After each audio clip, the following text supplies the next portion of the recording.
IPL 2025 का मुकाबला number 54 खेला जाएगा पंजाब किंग्स और लखनऊ सुपर जायंट्स के बीच। ये मुकाबला खेला जाएगा धर्मशाला के खूबसूरत स्टेडियम में। पहली बार आईपीएल का कोई मुकाबला यहां खेला जाएगा। तो इस वीडियो में आपको बताएंगे इस पिच का मिजाज कैसा रहेगा, Himachal Pradesh cricket association stadium की पिच कैसा खेलती है, यहाँ पर बल्लेबाजों को कितनी मदद है, गेंदबाजों को कितनी मदद है। उसके बाद बात करेंगे मौसम विभाग ने इस मुकाबले को लेकर क्या जानकारी दी है, वेदर रिपोर्ट में ऐसी कौन सी जानकारी आई है जिसके बाद एक बार फिर कहा जाने लगा है कि पंजाब किंग्स का एक मुकाबला बारिश की वजह से धुल गया था, अब दूसरा मुकाबला भी धुल जाएगा। तो वेदर रिपोर्ट में वो जानकारी क्या है वो हम आपको बताएंगे। उसके बाद हेड टू हेड आंकड़ों पर नजर डालेंगे। दोनों ही टीमों के बीच जब जब भिड़ंत हुई है, पंजाब किंग्स और लखनऊ सुपर जायंट्स, किसका पलड़ा भारी रहा है। उसके बाद पॉइंट्स टेबल देखेंगे, दोनों ही टीमों के क्वालिफिकेशन सिनेरियो पर बात करेंगे, क्वालिफिकेशन सिनेरियो क्या है। फिर प्लेइंग 11 बताकर वीडियो एंड करेंगे, तो वीडियो को एंड तक जरूर देखिएगा। वीडियो पसंद आए तो इसे लाइक करके चैनल को सब्सक्राइब कर लीजिएगा। सबसे पहले इस मैच की बात कर लेते तो पंजाब किंग्स और लखनऊ सुपर जायंट्स के बीच में यह मुकाबला 4 मई को शाम 7:30 बजे खेला जाएगा। Himachal Pradesh cricket association stadium धर्मशाला में यह मुकाबला खेला जाएगा और इस मुकाबले में एक तरफ पंजाब किंग्स होगी तो वहीं दूसरी तरफ लखनऊ सुपर जायंट्स। अब बात करते हैं पिच के मिजाज के बारे में, कैसा ये पिच फेवर करती है, किसे फेवर करती है।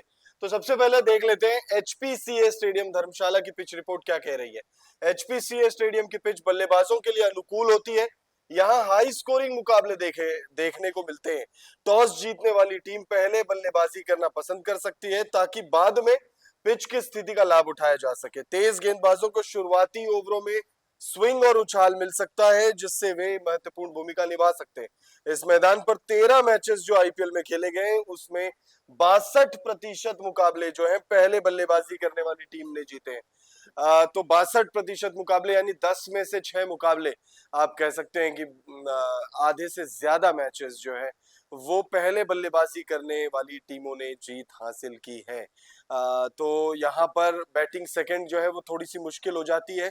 और बाकी ये पिच की बात करें तो इस पिच पर, इस मैदान पर आईपीएल 2025 में अब तक एक भी मुकाबला नहीं खेला गया है और उस लिहाज से लोगों को या फैंस को बहुत ज्यादा नहीं पता है इस पिच के बारे में। लेकिन अगर आप इस पिच के डायमेंशंस की बात करें या जो एनवायरनमेंट है वो काफी खूबसूरत है, काफी सुंदर है और इस पिच पर मैच देखने का जो लुत्फ है वो अपने आप में ही एकदम अलग हो जाता है और बहुत ही प्यारा ये स्टेडियम है। इधर आसपास के इलाके अगर आप देखेंगे तो बहुत ज्यादा शानदार स्टेडियम है। ज्योग्राफिकल कंडीशंस के हिसाब से देखें तो एनवायरनमेंट बहुत बेहतरीन है। बाकी पंजाब किंग्स का एक मैच जो है आईपीएल 2025 में बारिश के कारण रद्द हो गया था और इस मुकाबले में भी ऐसी ही कुछ कंडीशंस सामने आ गई है।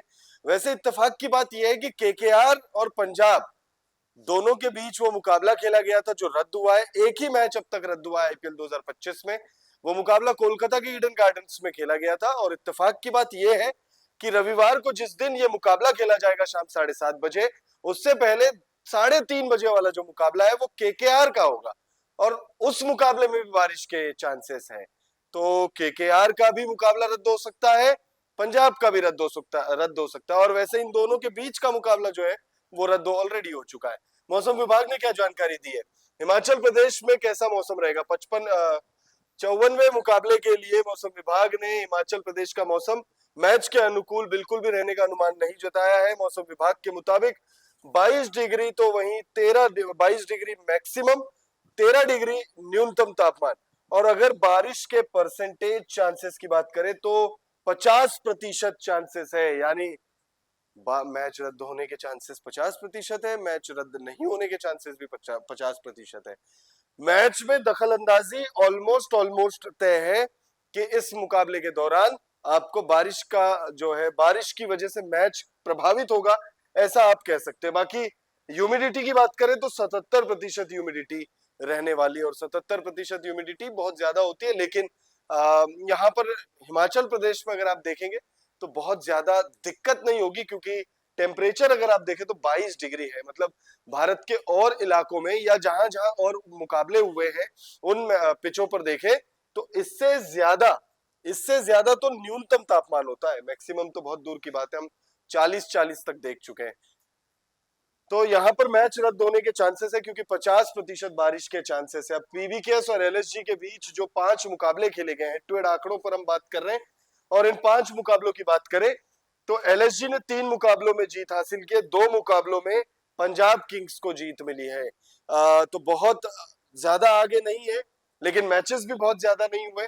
लेकिन पंजाब किंग्स जिस पोजीशन में है इस सीजन जैसा प्रदर्शन रहा है पंजाब किंग्स का, वो आप कह सकते हैं कि यहाँ पर ये जो नंबर है इसे बेहतर करना चाहेगी, इसे 3-3 पर लाकर बराबरी पर लाना चाहेगी पंजाब किंग्स। अब दोनों ही टीमों के प्रदर्शन पर गौर कर लेते हैं, बहुत प्रदर्शन हो गई। अब इस सीजन एक्चुअल कैसा प्रदर्शन रहा है दोनों ही टीमों का, उस पर बात करते हैं। तो सबसे पहले पंजाब की बात करें तो पंजाब नंबर 4 पर मौजूद है, एलएसजी नंबर 6 पर मौजूद है। दोनों टीमों की बात करें तो टॉप 6 में बनी हुई है और दोनों ही टीमों के चांसेस पूरे पूरे हैं कि वो क्वालिफाई कर जाएं।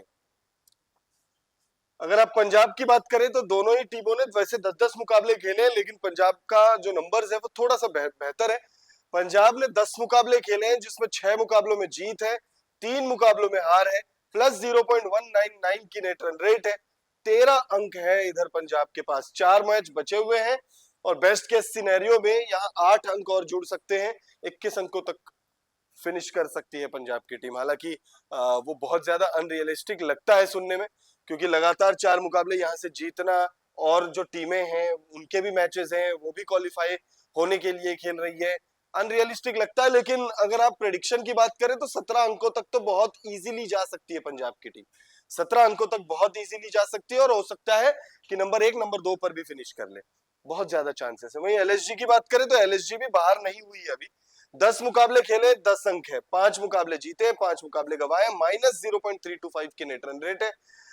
यहाँ 4 मैचेस बचे हुए हैं और बेस्ट के सिनेरियो में 18 अंकों तक पहुंच सकती है एलएसजी। 18 अंक थोड़ा सा अनरियलिस्टिक ये भी लगता है, बट देन एलएसजी जो है 16 अंकों तक बहुत फाइट बैक करके भी पहुंच सकती है। नहीं तो यहाँ से अगर आप देखें तो थोड़ा सा चांसेस थोड़े कम नजर आते हैं, क्योंकि अगर आप ऊपर की टीमें देखेंगे तो मुंबई की टीम ऑलरेडी 14 अंक पर है, यहाँ गुजरात 14 अंकों पर है, आरसीबी 14 अंकों पर है, 13 अंकों पर पंजाब किंग्स है। थोड़ा सा मुश्किल नजर आ रहा है एलएसजी का भी इस समय, लेकिन एलएसजी अगर यहाँ से फाइट बैक करती है और आने वाले 3 मुकाबले अगर जैसे तैसे जीत जाए तो इन टीमों को थोड़ा सा परेशानी हो सकती है, क्योंकि जब इनके एलएसजी के अंक बढ़ेंगे तो जाहिर सी बात है कि भाई और टीमों को भी दिक्कत होगी, क्योंकि एलएसजी को अभी 4 मुकाबले खेलने हैं और इन 4 मुकाबलों में एलएसजी कैसा प्रदर्शन करती है ये एलएसजी के फैंस भी देख रहे होंगे और बाकी ऊपर की टीमें भी देख रही होंगी। अब प्लेइंग 11 पर आ जाते हैं, दोनों ही टीमों की प्लेइंग 11 पर नजर डालते हैं। सबसे पहले एलएसजी की पॉसिबल प्लेइंग 11 पर नजर डालेंगे तो एलएसजी की पॉसिबल प्लेइंग 11 में एडन मार्करम और मिचेल मार्श की जोड़ी आपको दिखेगी। उसके बाद आएंगे Nicholas Pooran, Ayush Badoni, Rishabh Pant, David Miller, Digvesh Rathi, Shahbaz Ahmed, Shardul Thakur, Ravi Bishnoi और आवेश खान। हम आते हैं कौन से प्लेयर ने कैसा प्रदर्शन किया है, किस पर टीम को ज्यादा भरोसा है, लेकिन उससे पहले हम पंजाब की पॉसिबल प्लेइंग 11 पर नजर डाल लेते हैं। प्रभसिमरन सिंह और प्रियांश आर्य आपको दिखेंगे ओपन करते हुए। उसके बाद आएंगे Shreyas Iyer, Marcus Stoinis, Josh Inglis, Azmatullah Omarzai, Shashank Singh, Nehal Wadhera, Marco Jansen, Arshdeep Singh और युजवेंद्र चहल। अब लखनऊ सुपर जायंट्स की प्लेइंग 11 पर अगर हम आ जाए और उनके टीम में किसने कैसा प्रदर्शन किया है उस पर नजर डालें तो मार्करम और मिचेल मार्श ने अच्छा किया है टॉप से, निकोलस पूरन ने बहुत अच्छा किया है, ऑरेंज कैप की रेस में बने हुए कई मुकाबलों तक नंबर 1 पर थे, फिलहाल टॉप 5 में अभी भी बने हुए, टॉप 5 टॉप 6 में बने हुए, लेकिन एक बड़ी पारी और सीधा नंबर 1 पर एक बार फिर से आ सकते हैं। उसके बाद देखें तो ऋषभ पंत ने निराश किया है, लेकिन वैसे निराश तो उन्होंने कप्तानी में भी किया है, निराश इन्होंने बल्लेबाजी में भी की है, क्योंकि जो मुकाबले अगर आप लखनऊ सुपर जायंट्स के मुकाबले देखेंगे जिन मुकाबलों में टीम को जीत मिली है वो मुकाबले ऐसे रहे जहां पर बल्लेबाजों ने एंड मोमेंट पर मुकाबले को जो है पलट दिया है।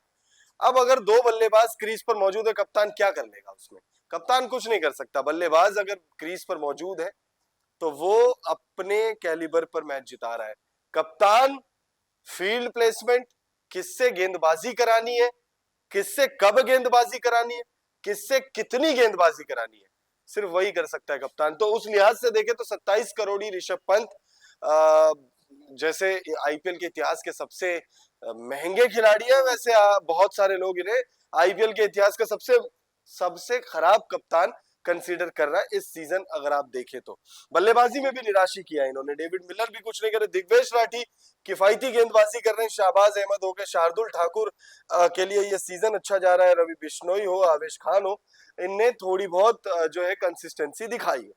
अब अगर पंजाब किंग्स की बात करें, जैसे अभी हम ऋषभ पंत की कप्तानी पर बात कर रहे थे कि भाई किससे कितनी गेंदबाजी करानी है, कब गेंदबाजी करानी है, वो अगर सीखना हो तो पंजाब किंग्स के कप्तान श्रेयस अय्यर से सीखो।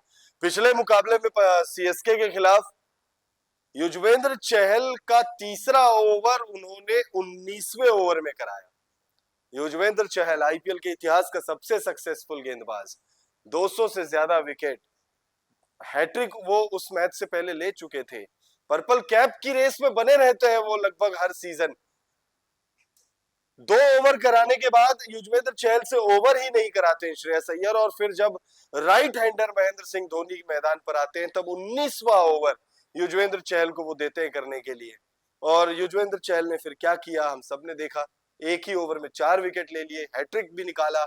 सबसे पहले पहली गेंद पर छक्का खाया उन्होंने, उसके बाद एक वाइड गेंद थी, फिर धोनी को चलता कर दिया, और फिर उसके बाद 3 बैक टू बैक विकेट और निकाले। तो श्रेयस अय्यर ने कप्तानी बहुत अच्छी की है, श्रेयस अय्यर बल्लेबाजी भी बहुत अच्छी कर रहे हैं। उसके बाद अगर आप देखें तो प्रभसिमरन सिंह भी बहुत अच्छी बल्लेबाजी कर रहे हैं, प्रियांश आर्या कुछ मुकाबलों में बहुत अच्छी बल्लेबाजी, लेकिन उसके बाद कंसिस्टेंसी की कमी है। श्रेयस अय्यर ऑरेंज कैप की रेस में आ गए हैं, और उसके बाद अगर आप देखें तो बहुत ज्यादा कुछ है नहीं यहाँ डिस्कस करने के लिए। नेहल वढेरा अच्छा जा रहा है इनके लिए सीजन, मार्को येंसन के लिए अच्छा सीजन जा रहा है, हर्षदीप सिंह पंजाब किंग्स के लीडिंग विकेट टेकर बन चुके हैं, और आईपीएल के leading wicket taker Yuzvendra Chahal, इनके लिए भी बहुत अच्छा सीजन जा रहा है। युजवेंद्र चहल ने इस सीजन लगभग 5 या 6 मुकाबलों में अपने कोटे के 4 ओवर तक नहीं डाले, यानी श्रेयस अय्यर ने उनसे अपने कोटे के 4 ओवर तक नहीं डलवाए, लेकिन फिर भी पर्पल कैप लीडर बोर्ड में बने हुए हैं। और you never know, purple cap जीत भी जाए युजवेंद्र चहल, क्योंकि एक ओवर में 4-4 विकेट अगर ऐसे, और ये ऐसा इस सीजन इनके साथ दूसरी बार हुआ है जब 4-4 विकेट उन्होंने निकाले एक मैच में। तो फिलहाल पंजाब किंग्स बहुत ज्यादा सॉर्टेड नजर आ रही है, लखनऊ में बहुत सारे इफ्स एंड बट्स है, बट अब इस मुकाबले को कौन सी टीम जीतेगी ये देखना बहुत दिलचस्प रहेगा। अब हम बात करते हैं प्रेडिक्शन की, क्योंकि हम अब प्रेडिक्शन भी देते हैं आपको, और हमारे प्रेडिक्शन ऑलमोस्ट सही गए हैं। एक दो मुकाबला अगर आप छोड़ दे तो लगातार जो भी प्रेडिक्शन हम दे रहे हैं वो प्रेडिक्शन सही साबित हो रहे हैं। फिर चाहे चेन्नई वाला मैच हो, सनराइजर्स हैदराबाद वाला मैच हो, फिर मुंबई इंडियंस वाला मैच हो, और ये मुकाबला कौन सी टीम जीतेगी, तो ये मुकाबला पंजाब किंग्स जीत रही है। पंजाब किंग्स ने ऑलरेडी सीएसके की उम्मीदों पर पानी फेर दिया है। ऐसा नहीं है कि पंजाब किंग्स इस मुकाबले में लखनऊ को हराएगी तो लखनऊ की उम्मीदें खत्म हो जाएगी, लेकिन लगभग लगभग जो है कम हो जाएंगी उम्मीदें लखनऊ सुपर जायंट्स की। पंजाब किंग्स इस मुकाबले को जीत रही है, अपने होम ग्राउंड पर खेलेगी, अपने सेकंड होम ग्राउंड पर खेलेगी, और अपने सेकंड होम ग्राउंड पर पहला मुकाबला खेल रही पंजाब किंग्स अपने जो होम क्राउड फैंस हैं उनको निराश नहीं करेगी। फिलहाल इस वीडियो में इतना ही। आप कमेंट करके बताइएगा पंजाब वर्सेस लखनऊ कौन सी टीम बाजी मार रही है, मैच नंबर 54 जो एचपीसीए स्टेडियम धर्मशाला में खेला जाए।